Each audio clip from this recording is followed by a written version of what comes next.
Thank you all for joining us. We hope you're having a great day.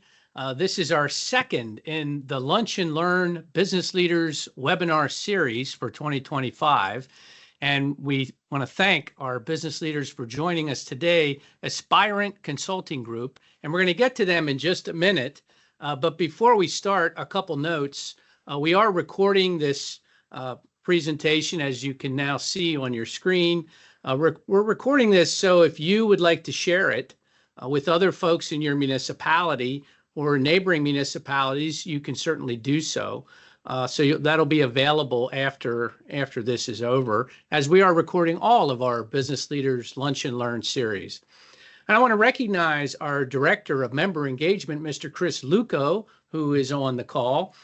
Chris comes to us from the city of Bradford. He was the administrator up there for several years, and prior to that was police chief in the city of Bradford. So he knows a little bit about this conversation that we're going to have today as well. And thank you, Chris, for leading, along with Amanda Lane, our deputy director for membership, our membership activities for the league.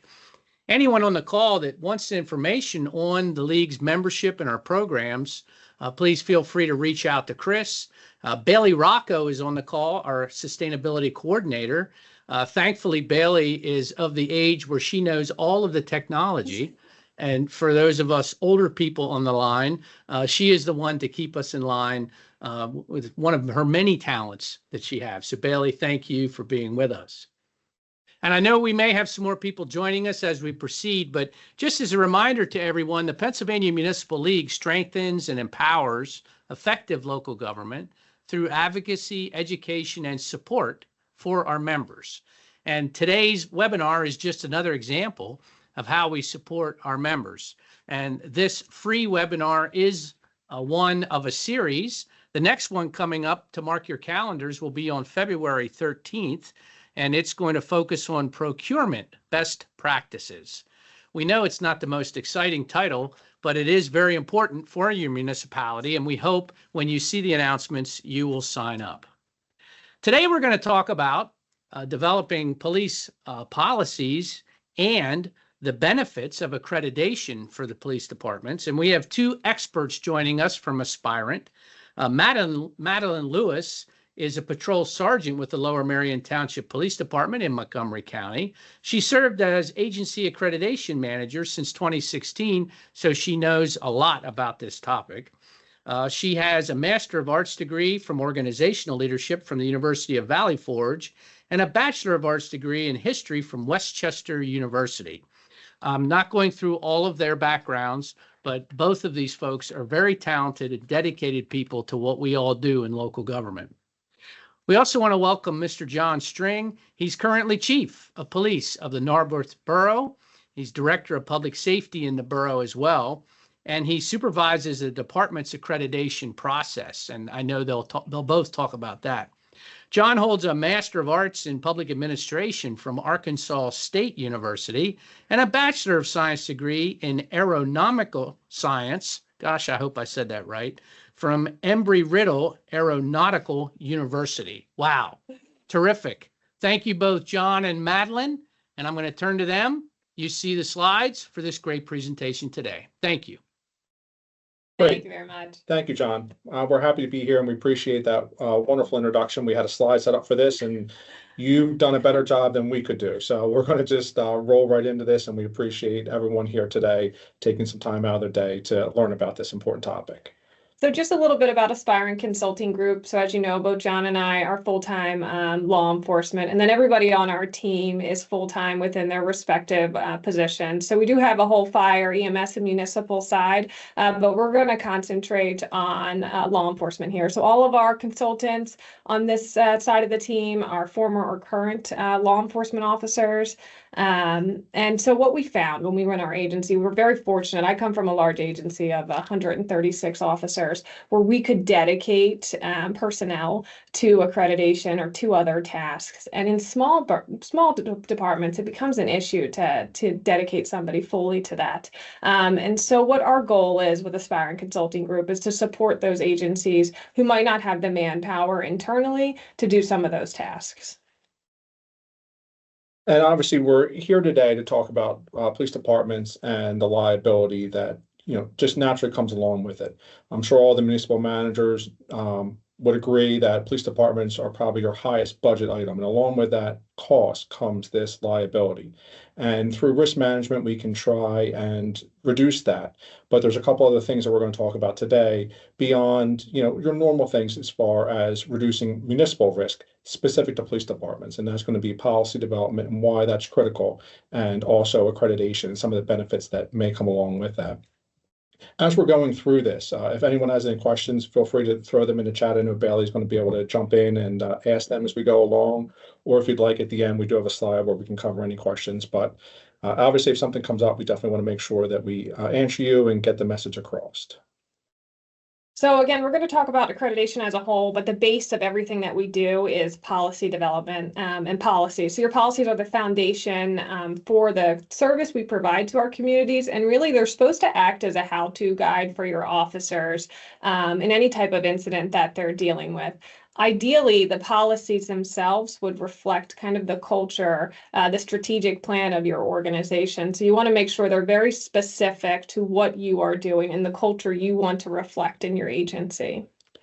And with that, it's kind of twofold, because it's important to have policies that are legally sound, that you're following the law, you're following best practices, but it's also important to make sure that they are applicable to your agency, because how Department A handles evidence, Department B might do something completely different. So that's where we see a lot of, and we'll talk about some of the things that we've seen as state assessors going around examining for the PA chiefs, other agencies, some of the things that we've seen, but that tends to be a large one where someone thinks that, they have a policy that has all the accreditation requirements, but operationally it doesn't fit for them. So that's something we'll address a little bit further on here. And kind of to that point though, so, I still work shift work. So at 2 a.m. when I'm reading a policy, it has to make sense, because I can't call somebody and clarify that. So ideally, obviously, as you're doing these policies, you will build them out, make them operational, and take feedback from these officers who are using them and address any questions or concerns, because you want them to be useful, again, at that 2 a.m. when nobody else is there. This is the question we hear a lot, is how often do policies need to be updated? And a lot of times that you see the example of when someone's been a little bit negligent in updating. We'll go to departments. Unfortunately, we've seen 10, 20, even 30 years where policies have been out of date. And those are the simple ones where we say, yeah, you need to update your policies. But it gets a little bit more detailed when we talk about realistically, how often should we be doing it? And we'll talk about a couple of the things that, may trigger policy changes, because it isn't necessarily a time frame. It's something proactive that we should be looking at. So some of the things that are going to trigger it are going to be updates in laws, changes in your equipment, which we're constantly seeing in law enforcement right now. For instance, how we're reusing AI, body cameras, any type of weapons procurement that you might be doing, personnel changes, procedure changes, and case law changes. And I can tell you right now, every given year, probably at least one of those things is occurring within your agency. And yet time and time again, we've gone into agencies that haven't touched policies for 5, 10 years or so on. And so these are the reactive things that we are going to want to look and review and update our policies for. And we talk about being proactive. And one of the things that I'll share with our municipal leaders out there, you may be aware that we have to go through as police officers an annual recurrent training. It's called Act 180. We go every year, and the state puts it on. But one of the interesting things is there's a case law update every year. But for the calendar year, so 2025, they stopped addressing case law changes in June of last year, just so that they have time to collect everything, have their attorneys review it so they can put the material out. So your officers that attended case law updates in January of 2025 didn't hear anything about any of the changes that happened July of last year on. So it's critical that, we have this proactive process where we're out there trying to identify these changes and making sure that if it's critical to policies, that we're getting it updated. So just a few things that have changed probably within the last 3 to 5 years that agencies should, or at least be looking to address. So duty to intervene, we've always had that duty. It's just now you're seeing departments enumerate that more in policy. And what does that look like? Mental health supports and your crime victims advocate supports, what we've seen, those change so often year to year, like the contact information, the email, or even the organization we're partnering with. And yet the policy doesn't get updated, and now your officers are operating without the correct information, which leaves the community without the benefits that it should have. And just looking forward a little bit, Act 18 of 2024 is going to go into place June of this year. So us police departments are going to have to do a lot of data collection when it comes to our traffic stop. And if your, leaders aren't thinking about this already, how are we putting this into policy? We're already kind of behind the curve. So these things are coming and we need to be adjusting to them. So what happens if policies are not updated? So obviously, we open ourselves up to a lot of concerns. We want to address a couple of the big things that go beyond just, maybe having an out-of-date policy or a uniform policy that isn't in accordance with, typical police department functions. Some of the things that agencies can see is litigation from improper services. We have a couple examples coming up on the next slide where departments actually were sued because that in their policy, they were, authorizing officers to conduct basically a legal arrest. So we'll show that. Monell claims, this is the big one that if you talk to your labor attorney, your liability attorney, they're always fearful of, because these are the ones that they say it just adds zeros to the end of your claim because it shows this pattern of practice. And we'll get into that in a couple more slides here. Place personnel in jeopardy. We have a duty to make sure, Madeline talked about this foundational policy, the how-to guide, to make sure that we're giving our personnel this appropriate manual that they can go out and do their job and not be doing something incorrect. And again, this example that we have in Wilmington will show where officers are going out and making inappropriate arrests based on policy, and that could put them in a position where they could be added to a lawsuit. So we have this duty to maybe protect our personnel, provide them with the correct procedures and information. Poor customer service and eroding trust. Obviously, the community is going to have a problem if we're doing things illegally, even not providing the full service. A lot of times, I've heard as a chief, well, township so-and-so or borough so-and-so is doing this. How come we're not? What can we do? Things of that nature. So staying up to date, making sure we're ahead of the curve on a lot of these things helps build that support and trust of the community. So that's critical. Here are some of the consequences that I had mentioned. So the first one on the left, Wilmington, they allowed their officers to take people into custody without probable cause. And it ended in a $500,000 lawsuit that the city had to pay out. But then I also mentioned, how does that affect the officers? Are they now implicated in these violations of constitutional law? So that's concerning there. The center one there, Alabama City was sued over a no-knock warrant. I'd say recently, but it's within the last 5 years. Accreditation and also the National Tactical Officers Association have recommended that agencies have a risk analysis put in place so that they can show whether or not a SWAT team needs to be used. This isn't the thing anymore where we can just go out and deploy it. It's almost considered the same as a use of force. It is a use of force, but as far as meeting that threat level, we have to show that there's a need for a SWAT team to go out. So we shouldn't be going out, somebody didn't pay their parking ticket and knocking down the door. So, but that has to be enumerated in policy. Do you have a risk assessment model? Things of that nature is something that we're looking for with updating policies. And then lastly, a little closer to home here, unfortunately, a department in Pennsylvania was called out in the media for outdated policies, and they found that our policies were over 2 decades old since they've been updated, outdated, insufficient material. So these are the things where unfortunately something's happened and now we have to go back and say, hey, how do we fix this? And that highlights that need to be proactive and addressing some of these concerns. I mentioned Monell earlier, and just for anyone that's not completely familiar, it actually stems from a Supreme Court case, Monell versus the Department of Social Services back in 1978. What it really matters for us is that it can attach this constitutional violation to a municipality. What the ruling determined was that if there's policy failures, if a municipal department's policies or even a lack of them leads to a constitutional violation, the city can be held directly liable for this deliberate indifference. So what we look at is if we have outdated policies that haven't been updated. We'll talk about poorly enforced policies. So even if you have those policies, but you're not holding your members accountable for them, or if they're non-existent policies, that could lead to this Monell claim where that the defendant will say that the police department or the municipality has entered this pattern of practice where they've allowed these constitutional violations to occur. So it's the policy choices or failures that we do directly reflect and can place liability on the municipality. So we want to be very concerned about that. This is going to be an example of kind of that Monell claim, and it's close to home, Collingdale Borough in Delaware County, PA. And as we do a review like this, it's never kind of to point fingers or to point out somebody's failures, but hopefully to learn from it so that we can all do different, in the future. But the department faced a Monell claim because of failures in their vehicle pursuit policies and practices. And what they found through this ruling was that there was an inadequate pursuit policy in general. So the department lacked comprehensive guidelines, and they were allowing officers more discretion in when to pursue. There was also insufficient training, and we'll go through this over and over again. It's one thing to have good policies. It's another thing that you have to train on these policies, retrain on these policies, and constantly train on them. So the officers did not receive proper training on how or when to initiate pursuits, contributing to potentially reckless behavior. And they also found this failure to supervise. And there was a few things they found with the failure to supervise. One was there was a lack of post-pursuit review. So between 2013 and 2020, the department did not conduct any reviews of their vehicle pursuits.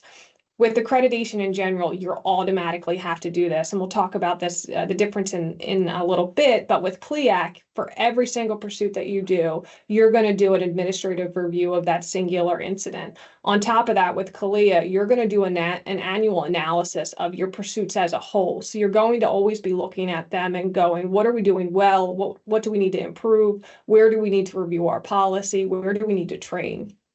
They also found that there was an absence of officer discipline. So during the same period, nobody received discipline, even when there was potential policy violations for these pursuits. And there was also a failure to report these pursuits to PSP, or Pennsylvania State Police, which is required by law of us. And they said that that potentially undermined the accountability and oversight of kind of that third party. Because of this, Collingdale was found to have the Monell claim was upheld, and they paid out even more. And so these are the things that you want to make sure that we're shielding the municipality from as well. And recently there's case law changes that have affected pursuits, and the liability unfortunately has increased on the individual officers and the departments. So even outside of accreditation, we want to make sure that agencies are reviewing this, and even if it's a matter of sending it to your insurance carrier to get their blessing, ensure that all the requirements are met. It's important because this is a high liability concern, obviously. So how do we make sure that our policies stay up to date? So one of the things that, we advocate for, and if your police department isn't doing already, they should implement immediately, which is regular review of your policies. So look at your policy manual that you currently have and break them up. There's certain policies that you are going to want to review every single year. Those are your high liability policies. They're going to be your cell policy, your vehicle pursuit policy, your use of force, regardless of whether there are any changes in law or practices. Review them every year, train on them every year. And then you're going to take some other policies that maybe you can review every other year, or even triennially, like your code of conduct or your personal appearance. That's not going to change often. And maybe we only do that once every 3 years, but put your policy manual on a schedule to be reviewed on a consistent basis. One thing that we advocate for as well is to bring in legal counsel and also subject matter experts. They can be internally to your department or also externally. If you're doing an internal investigations, you're reviewing that policy, bring in your labor attorneys, get their perspective on it. Bring in your FOP, have those conversations ahead of time. And then, as we talked about, you're going to want to train your officers to ensure they understand and continue that training annually as you can. And then you're going to want to monitor for accountability. This is for a lot of departments, and this is kind of one of the biggest, liabilities or things you want to make sure is your frontline leadership. So your sergeants, your corporals, you want to make sure that they are aware of these policies, they truly understand these policies, and they are enforcing these policies. Sorry, I went too far. So we talk about, the importance of having these policies. Madeline touched on this as far as the supervisors. We also want to make sure that we're following them in practice. So having documented training programs. We'll talk a little bit about the importance of having this documented training. So if there's ever a question, that's going to insulate the municipality on liability, because you can say that we provided this training to our officers. Reinforce it through real life scenarios or even roll call training. It's one thing to just give an officer a policy and have them read it, sign off on it. It's another thing to, at least have a supervisor in a roll call or in a documented session say that we've reviewed this, we've talked about the implications of applying this policy in situations we may encounter. And if you can have that real life scenario, that's even better. But again, reinforce that and document it as well. And Madeline touched on this is critical, that oversight and internal audits. We need to be going back and making sure that our people are doing what we've asked them to do.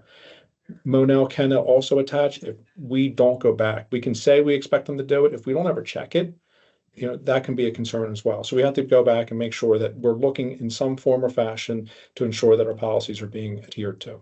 And just along that same lines, there's a lot of programs out there right now. Probably the predominant one that you're seeing with municipalities and law enforcement right now is Power DMS. There's other programs that do it, but having programs like that are great because you can ensure that the officers have signed that policy. You can get granular and assign that policy every year for review, have tests associated with it, do surveys for understanding of feedback. You can track all the training that your officers have been through. You can go as far as to look and see how often they're reviewing that policy or how often the department as a whole is reviewing a policy. And does that mean we need to train on it more because we're constantly having to look at it? But if you don't have something like that in place and you can get something, they certainly are beneficial. So now we're going to delve into accreditation a little bit, because obviously it goes hand in hand with policy developments. Now, while an agency doesn't have to be accredited to have great policies, there is a benefit, and we'll talk about some of the things that agencies may benefit from with going forward through accreditation. So some of the benefits or some of the rewards that you get with accreditation is risk management and liability protection. The idea here is that we are constantly meeting best practices, and then we're also showing that we are meeting those best practices. So internally, we're doing an audit and we're ensuring that we are reducing that risk and liability. The other thing is that these standards update as community expectations update and also best practices update. So throughout my career, I've constantly heard officers say, back in my day, we used to, or this is how we would handle it. But what our community expects of law enforcement is very different from what they expected 30 years ago. And accreditation ensures that you are meeting not only best practices, but what the community is now expecting of you. The other benefit is this community trust. So the idea that you are going to allow a third party into your department, which can be uncomfortable because you're showing your shortcomings at times, and they're going to review all your policies, all your procedures. They're going to walk through your building. They're going to speak with your officers, and to give you another perspective, to invite that in certainly helps with the transparency and public trust that we're all constantly trying to build. So agency benefits from, again, that external review, like we talked about. I think that's good not only for the transparency factor of it, but also to kind of get out of that group think. Sometimes this is the way we do it. This is the way we've always done it. To have somebody else come in from a different agency with a different experience and different perspective and possibly provide you with, a different way of doing things is always beneficial. That policy update piece, like we talked about, there will never be a year with accreditation, at least recently, where you are not updating your policies because they are updating the standards. Again, for many reasons, whether it's to do with updates in statutes or whether it's to do with updates in best practices.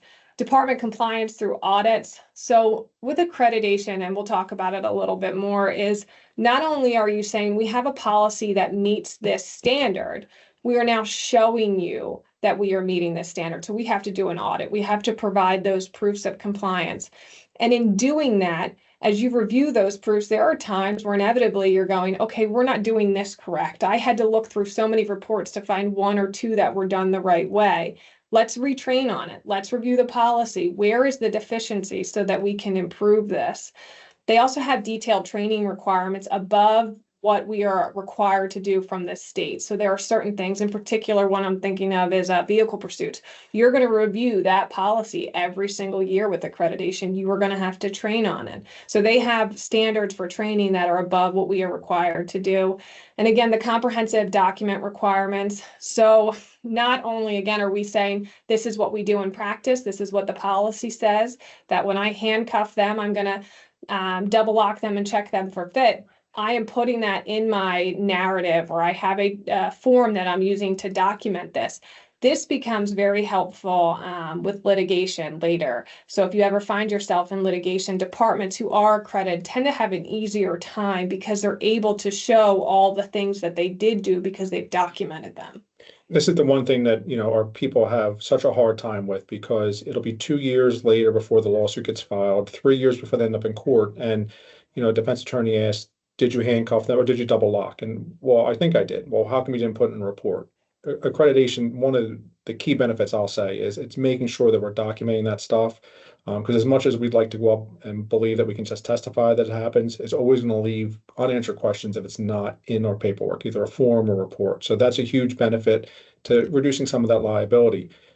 There's been cases where there's been a lawsuit, and through document quest discovery, reports go out and, okay, wait, maybe there really wasn't grounds for this. So those are those huge wins that accreditation can provide for agencies if they find themselves in those positions. This is kind of a high altitude view of the accreditation process, and we'll talk about two that are available to departments here in Pennsylvania. But how you're going to start is with a self-assessment of your agency's policies and practices.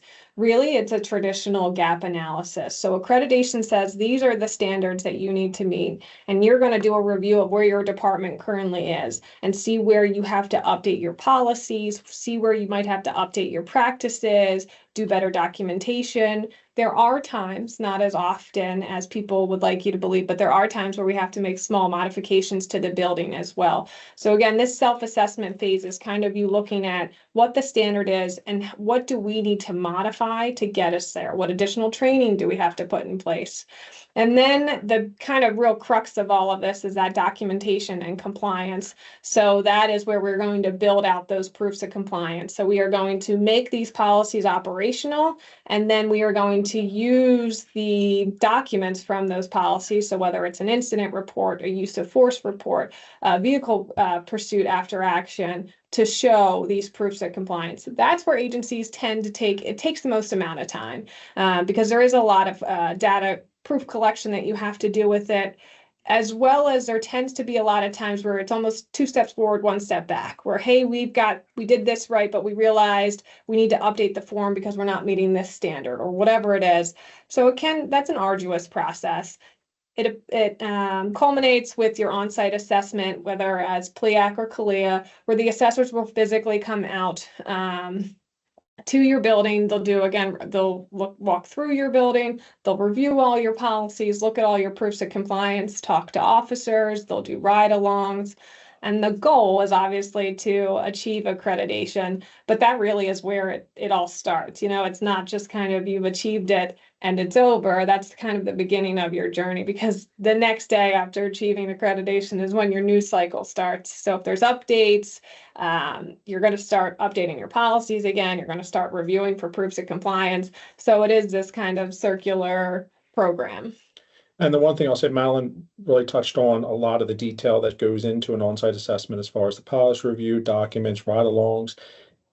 It's critical to understand it's a success-based program, and really can't emphasize that enough. When these assessors come in, they're making sure the department's doing things correctly, and generally they'll find areas where they may say, hey, from my experience, I've seen other places do this, or we do it at my department like this, because they're all either current or recently retired law enforcement. So it's definitely an examination, but it's meant to better the department. It isn't this, pass, fail. Unfortunately, there are agencies that aren't successful with it, but it's because there's other underlying problems that have allowed them or, made them incapable of reaching some of these standards.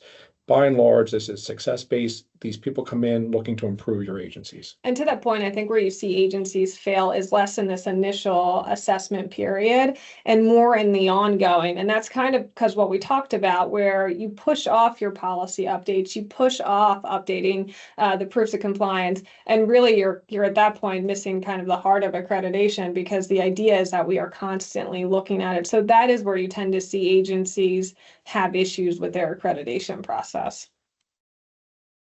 Everyone always asks, show me an example of where accreditation has benefited an agency.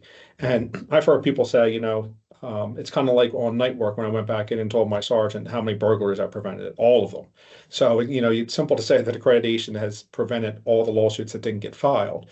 But this ends up being one good example that CALIA has put out to show where in court, the court actually recognized accreditation as being critical to the defense of this case. It's Glauco v. Bemis, and that's my best attempt on those names. But it comes out of the Montgomery County Sheriff's Department in the Southern District of Ohio. It's a federal case, came out of an accusation of excessive force. The Montgomery County Sheriff's Department is CALIA accredited, and part of that process was that their policies were reviewed, their training was reviewed, and CALIA gave them an accreditation award saying they were doing everything correctly. The compliant policies, they had annual training on use of force. I talked about this earlier. They documented that training to show the court that we constantly go back and retrain our deputies in ensuring that they understand this and are doing everything correctly. That training was consistent with the policy. Again, we have to have, policy and procedure matching. And also, we talked about the audits. They had use of force tracking. In this case, they had quarterly and annual use of force tracking, where they not only looked at each instance of a use of force and determined whether it was appropriate or not, but looked at the year and said, okay, this is what our agency is doing. Do we have an excessive number of taser usages, or do we have excessive numbers of use of forces at night, things of that nature? And that's kind of what accreditation really forces you to dig down into, and it kind of gives you insights in your department, which is critical. Now, in this case, they presented all this, and in the court's ruling, they actually recognized and said in a brief that the department was accredited. Those policies and standards and trainings were up to accreditation standards. Therefore, they met the standard that the police department should be for, use of force and whether or not these things were conducted appropriately. And ultimately, the court ruled in favor of the police department in that they did not commit excessive force. And you can't help but look at this and how beneficial accreditation was here, and then go back to Collingdale, and obviously, again, not to pick on them, but to think about whether if these accreditation practices were in place for them, would we have mitigated that Monell claim? And as we talked about, you're never going to. Police departments are synonymous with liability. That is just the fact, but how can we mitigate them? And so by doing, as accreditation requires for that pursuits, to take it back to that, an analysis of each individual pursuit, but also an annual analysis, a review of your policy, training on your policy annually with officers, you were at least going to mitigate some of that. Never get rid of it, but mitigate it. And unfortunately, there's too many stories of departments finding this out too late. There's a borough in Delaware County, and they're still up in litigation, so we won't get too deep into it. But one of the cases settled for 8 figures because when they went in, it was a shooting, unfortunately, and they went in, found their use of force policy was 15 years old and had been issued by 3 chiefs prior. So there's concerns that, what is the department doing to keep updated and stay ahead? So again, accreditation we talk about, you can't allow that to happen. You're not going to stay accredited, but also the program's built to make sure that doesn't happen for you guys. So there's some of the key benefits that we like to talk about. We hear these misconceptions a lot, and this is just a couple of them. And if people have things that they've heard, I always love to hear them and kind of talk about them, but it's too expensive. And I'll address this on 2 parts. One, there is a cost associated with the program and going through. Depending on how the agency does it, it can be minor, or it can, CALIA tends to be a little bit expensive for smaller agencies. That's why you don't see departments of 5 or 10 that are normally CALIA accredited.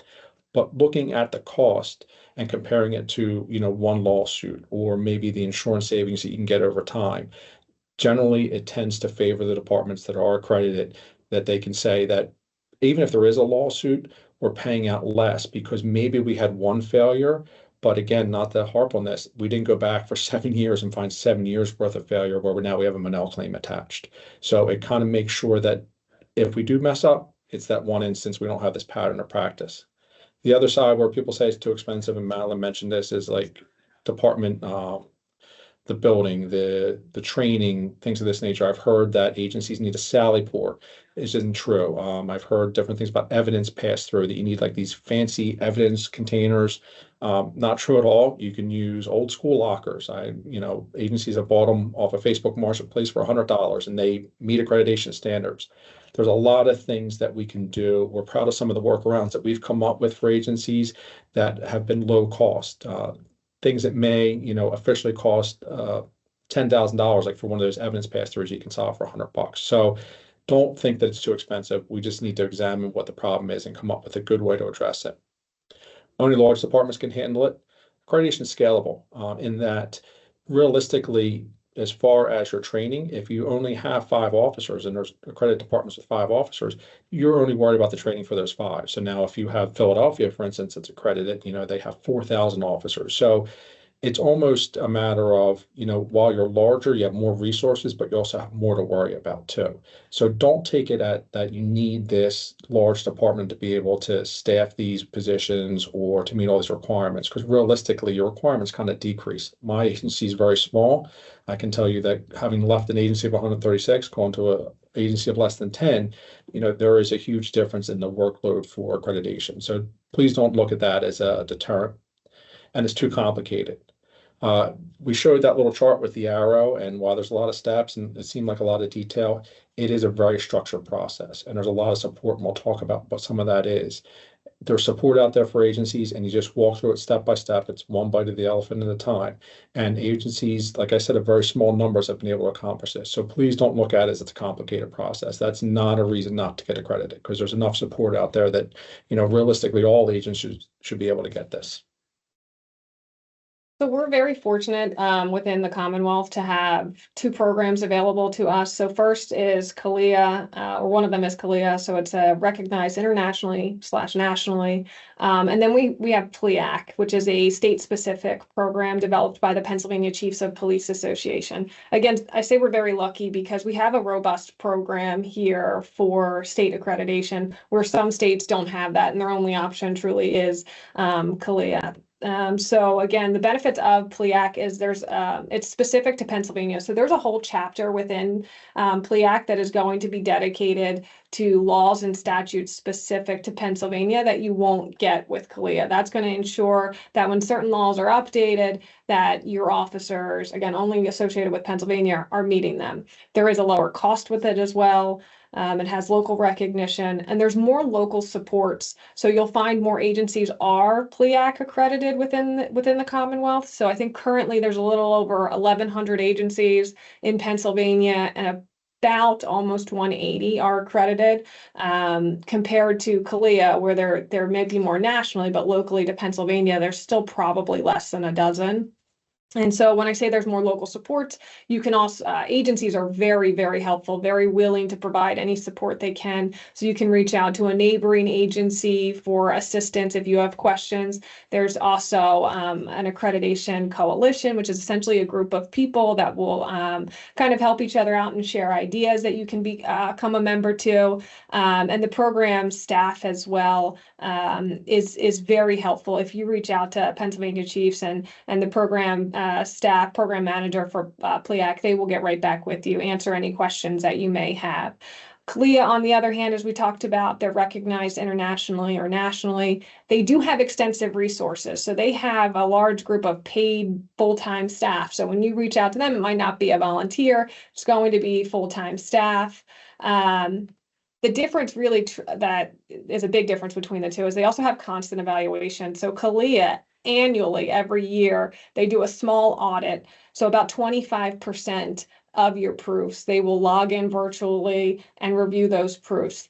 This kind of keeps us keeps us all honest, because unfortunately there are times where, again, you put off pulling the proofs or updating the policy. And so accreditation is a 3-year cycle with PLEAC, and a 4-year cycle with CALIA. And so there was a time where agencies may wait till that 3rd year when they're coming back and put all the proofs in at that last moment, which that's a problem. We should be doing it every year. The program wants you to do it every year. There's time sensitive standards that you could miss, training that you could miss, but you did see it happen. CALIA kind of got rid of that by doing that annual audit. They, again, as we talked about, they have broader supports. There is a higher cost associated with CALIA, and I think that really is kind of a factor that stops people in Pennsylvania specifically from joining CALIA, the higher cost.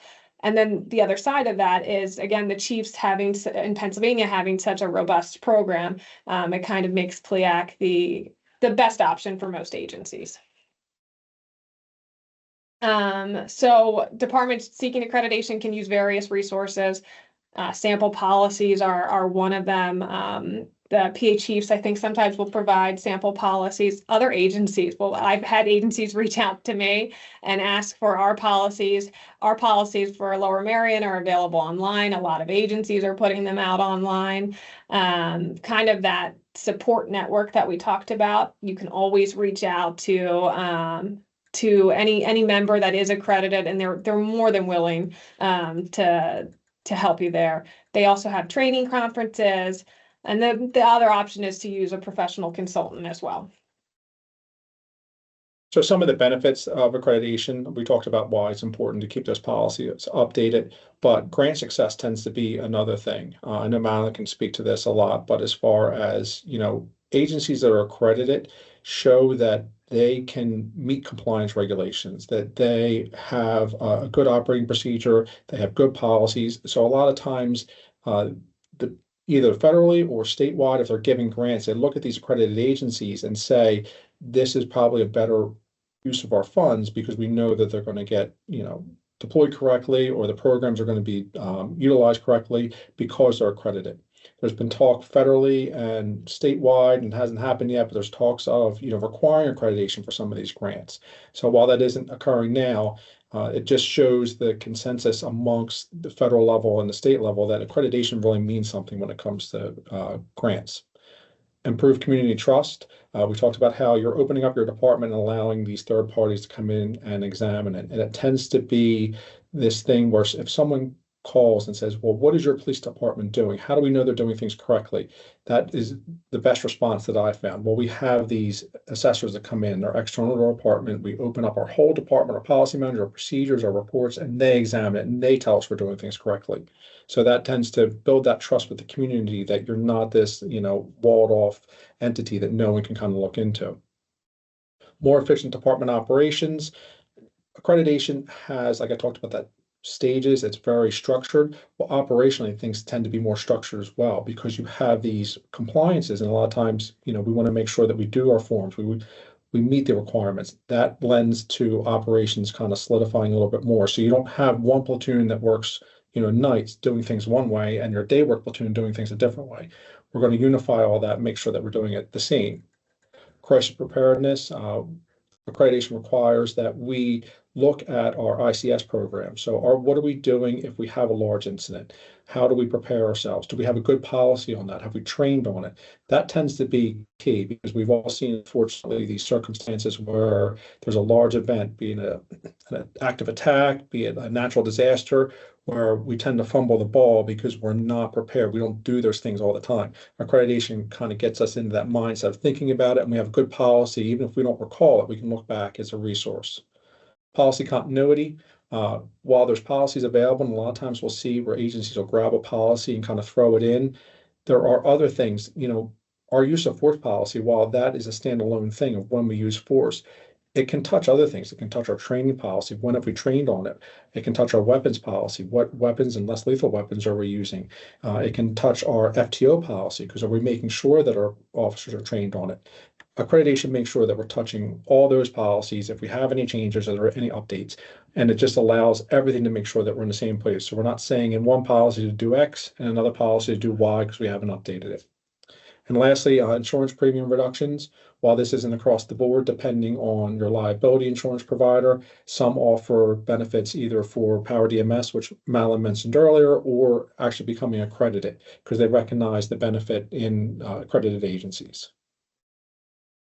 This is just a brief slide about us, our services. I think our goal, as we talked about, just to kind of bring it back to Aspirant and what we do, is really to support these organizations. Again, I was very fortunate to come from a large agency where we had manpower or staffing to do some of these things. Even in my department now, those things are becoming issues with staffing levels. But we want to ensure that your officers are able to do their job, those first and foremost, which is answer those calls for service and support them with any administrative stuff. So just a list kind of what we do here: promotional testing, staffing operational studies, organizational assessments. And our primary kind of service is that accreditation and policy development. So if you have any questions, please let us know. I wanted to make sure we didn't take up the whole time, leave a little time for questions. If anybody has anything, you can either, I believe they can unmute, Bailey, is that correct, or add them to the chat? Yep, either or. And then we also have the email up there. If anyone has any questions that, if you want to copy down the email, and then the next slide, we have a QR code that you can grab. But you could always email us questions. We'd be happy to answer them. Coming from decades of law enforcement experience between us, it's something that we are passionate about, making sure that we help agencies. So if there's questions out there as far as, hey, we need some help with this policy, we're happy to answer questions, provide support. So if there's something that ever comes up down the line, please feel free to reach out.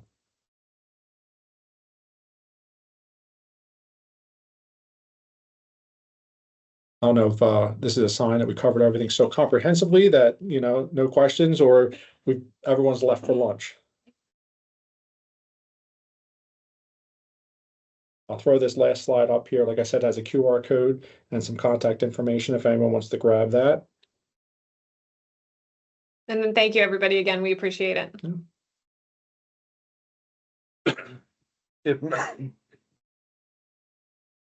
If no one has any questions, we'll go ahead and conclude the session.